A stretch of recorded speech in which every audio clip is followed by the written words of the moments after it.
Today's video is sponsored by Zocdoc.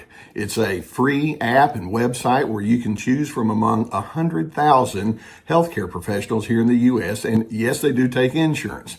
Now, many of you have indicated a need for medical attention for a wide variety of mood disorders or family practice issues and much more beyond that. So with Zocdoc, you can find medical assistance and check actual appointment times and receive professional care. As the need arises, go to the link that we have below the video here and then proceed with confidence.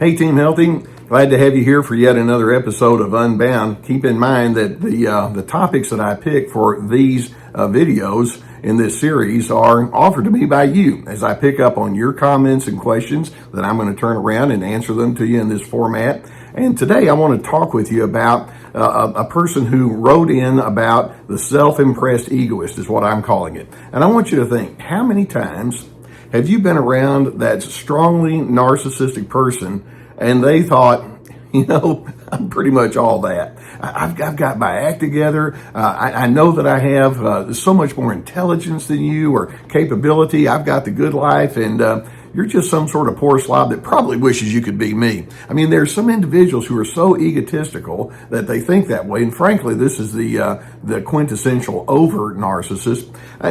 This person writes in and talks about a brother who just seems to dismiss anybody that wants to bring accountability because he's all caught up with himself. Let's dive into it.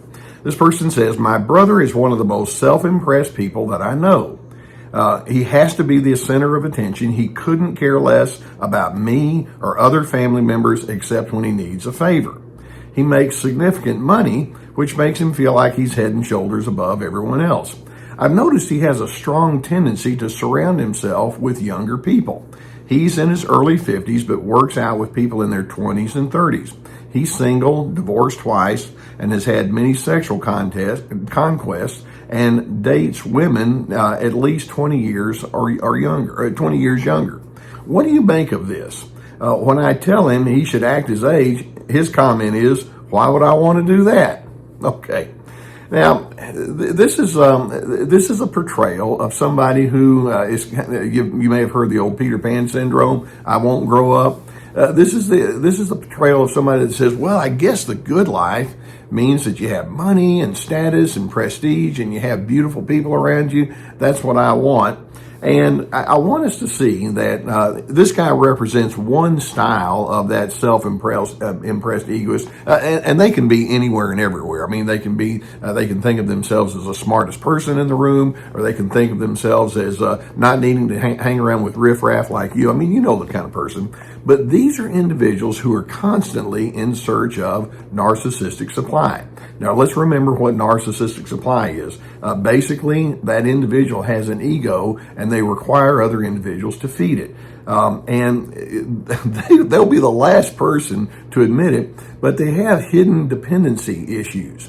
And when I say dependency, they look outwardly to give them a feeling of inward self-esteem because they don't have a whole lot to draw upon from the inside out. You'll notice that all of the signs that this individual has says that as long as my externals are right, and I don't really want to get too deep and let people see my internals, but as long as the externals look good and I'm around the right kind of people, then I'm okay.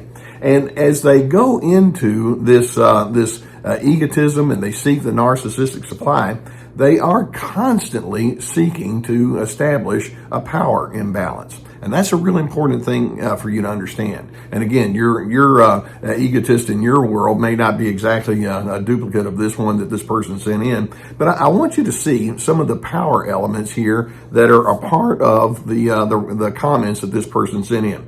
First of all, we're going to say my brother is one of the most self-impressed people I know. Okay, the power element, self-impressed. I'm probably higher than you. They start with an attitude that says my superiority is something that people should see, and if they can't see it, then they have a vision problem.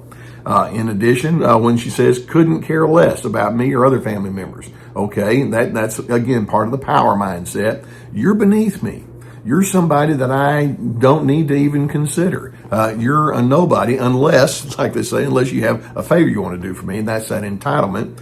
Keeping on part of their power mindset. That he makes significant money, and that makes him feel head and shoulders. Okay, significant money. In other words, if I can surround myself with things and I can prop myself up with the look of success, that means I am a success. Going on, this person in their hunger for the power imbalance seeks out younger people.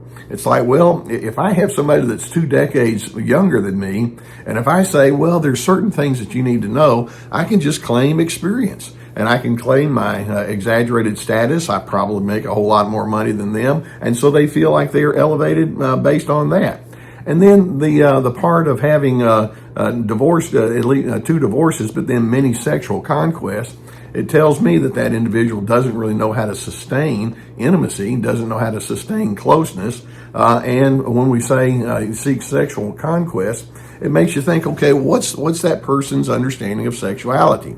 And if it's little more than me getting my goodies or my goodies off of somebody that I just find to be very attractive, if that's pretty much all there is, then that says you're an exploiter. You're a user, because when you use somebody and then when you're done using them, you toss them off and you go to the next one. That doesn't really give good vibes, but in the moment, that's all I care about. And so we can see that this person has all sorts of signs, red flags that says, I'm seeking supply, and I'm seeking supply as the one who's in the power position, the power imbalance. Now, again, we go back and ask, why does a person have to be in this elevated kind of position? Why do they seek out these superficial kinds of means that says, I'm now a somebody? And it comes down to the fact that that they truly don't understand the meaning of the word significance, psychological significance. There's a study that came out, and I remember reading it at least 7 or 8 years ago, and it just made so much sense to me. And the study wanted to pursue the question, what is it that gives an individual feelings of contentment? Okay, I want you to just think, what's the number one thing that gives a person feelings of contentment? And the answer is serving other individuals. And there are so many different ways that you can do that. It may be that you're involved in some sort of outreach towards individuals in the community who are down and out or down on their luck, and you're truly trying to help them. It may be that you're just helping out somebody inside your own house with a chore. You've got something else you want to do, but it's like, I can set that aside and help you. It may be that there's some elderly people or some very young people that need your assistance. But when you enter into a relationship where you're truly trying to say, I want my presence in your life to bring comfort and joy to you, then at the end of it, you walk away and you think, I feel pretty good about who I am. Serving other individuals is the single best way to find a sense of significance. Now, take that with the narcissists, and they think serving other individuals. I like that concept. I think you need to serve me. That's how they flip it around and they get it completely backwards. When you say, well, wait a minute, let's try something like giving other people respect. Or let's focus on showing honor toward other individuals. Or let's talk about building up another individual's dignity. Or when someone is down and out, absolutely don't use or manipulate or exploit them. But ask yourself, how can I be a major presence in helping this person feel a little bit better just by me helping them out, tuning in and knowing them. And the narcissistic individual thinks, there's nothing in it for me. And so there's a concept that I have. It's a little term that I came up with 30 plus years ago. I refer to it as the significance paradox. The way to feel significant is to help someone else feel significant. In other words, I want to elevate myself by first elevating you. It's win-win. And when you put yourself in a position that says, I want to be that kind of person, then it requires empathy.